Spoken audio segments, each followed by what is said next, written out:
Girl, it's your time. My name is Vivek Shraya, and I'm an artist. I'm a writer, musician, and performer.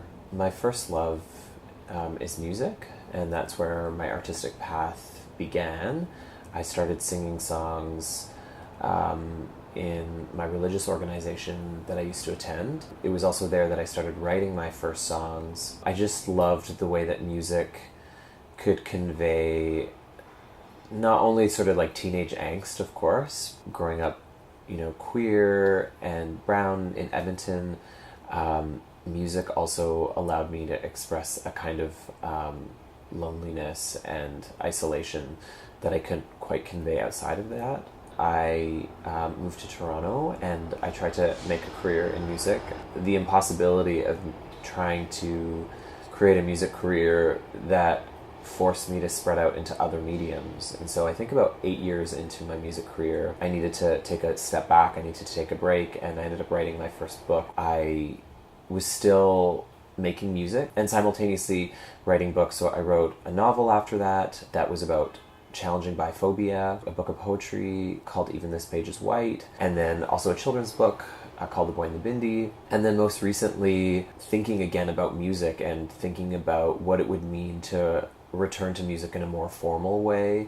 And this was prompted by just wondering about my career and thinking about where I still ached, and music was still the place that I had a lot of longing. And I think what also helped thinking about solo music is I made a band with my brother, and so we put this band together, Two Attached. Touring, we opened for Tegan and Sarah last year, and also coming out as trans, that suddenly I felt like there was a lot I wanted to say. I also did a performance with Queer Songbook Orchestra. They're this amazing group that take songs that have sort of a queer history or a queer aesthetic and set it to orchestral instrumentation.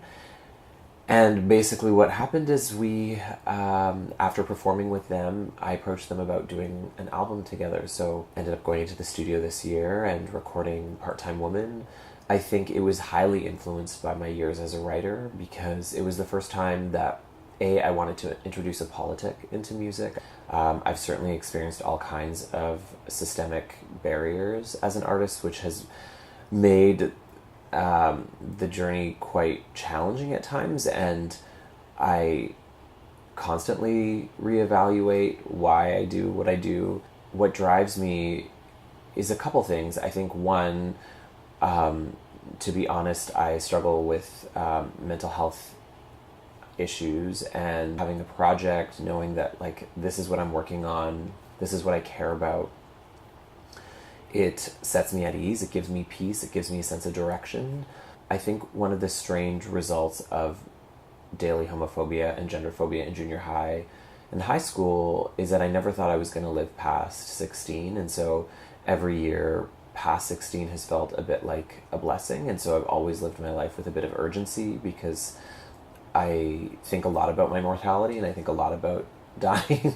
So, I think that's the other thing that drives me is you never know when your time's going to run up, and, you have been granted this life and, whatever privileges and whatever ideas and desires, and, now's the time.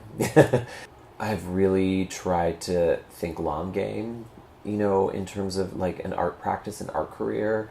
And I think that has served me. When I came into music, all of my favorite artists like Sheryl Crow and Tori Amos, I'd read interviews about how they hadn't come into their success until 10, 15 years into their career. So when I was 21 and I read those articles, I just knew that if I was going to do it, I had to, it had to be long game. And I think that's been sort of a guiding force, and something that keeps me going still, is just remembering that it's less about one thing you make and more about a body of work and how that work changes and grows with you. Perseverance is a virtue, and has certainly been something that I have held on to throughout my career.